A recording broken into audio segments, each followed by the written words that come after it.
আসসালামু আলাইকুম। উপস্থিত সবাইকে আমার শুভেচ্ছা জানাচ্ছি। আমার নাম প্রীতি শেঠি। আপনার কাছে আমার প্রশ্নটা হলো, আপনি আপনার বক্তৃতায় বললেন যে ওসামা বিন লাদেনকে আমরা সন্ত্রাসী বলতে পারি না, যেভাবে বিবিসি আর সিএনএন এই খবর প্রচার করছে, কিন্তু এর পাশাপাশি এই চ্যানেলগুলো থেকেই আমরা এই বিস্ফোরণের বিভিন্ন খবর আর হতাহতের সংখ্যা জানতে পারি। একই চ্যানেল থেকে এই খবরটাকে আমরা বিশ্বাস করব নাকি করব না? Thank you sir. বোন, আপনি খুব সুন্দর আর প্রাসঙ্গিক প্রশ্ন করেছেন। আমি বলছি যে আমরা যখন ওসামা বিন লাদেনের কথা বলছি তখন বিবিসি বলছে সে সন্ত্রাসী, এটাতে বিশ্বাস করব না, কিন্তু সেই বিস্ফোরণে যে নিহতের সংখ্যা বলছে সেটাতে বিশ্বাস করব কিনা। এই জন্য বলছিলাম যে মিডিয়াকে নিয়ন্ত্রণ করা হচ্ছে। তার অর্থ এই নয় যে বিবিসির সব খবরই ভুল বা মিথ্যা। সেই খবরটাতে তারা একজন হিরোকে ভিলেন বানাচ্ছে। এভাবে যেখানে সুবিধা হয় সেগুলো চেক করবেন। এরকম বিভিন্ন বোমা হামলায় হতাহতের যে সংখ্যাটা দেখবেন, সেখানে নানা পক্ষের রিপোর্ট দেখবেন, সেগুলো মোটামুটি একই রকম হয়। যদি সরকারি চ্যানেল হয়, যে দেশে বোমা হামলা হয়েছে সে দেশে সরকারি চ্যানেল, সেখানে সংখ্যাটা একটু কম থাকে, কারণ সরকার দেখাতে চায় যে কম লোক মারা গেছে। যেমন পুলিশ কমিশনার আমাকে জানিয়েছিলেন 187 জন মারা গেছে, খবরের কাগজ বলছে 107 জন। আমি জানি না কার কথা ঠিক, আমি বলছি না যে পুলিশ কমিশনার মিথ্যে বলেছেন, এমন কিছু বলছি না, প্লিজ আমাকে ভুল বুঝবেন না। তাই যখন এরকম কোন রিপোর্ট দেখবেন, সেটার প্রমাণও দেখবেন।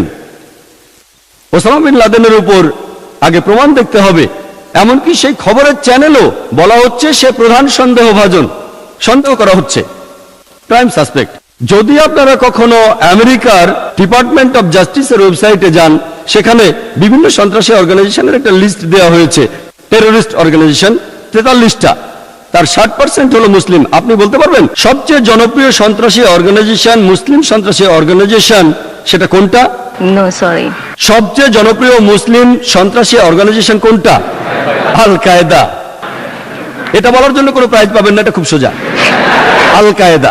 আমেরিকার তথ্য অনুযায়ী কতগুলো আক্রমণ হয়েছে, কতগুলো হামলা? উলফা 749টা হামলা, আল কায়দা মাত্র 28টা।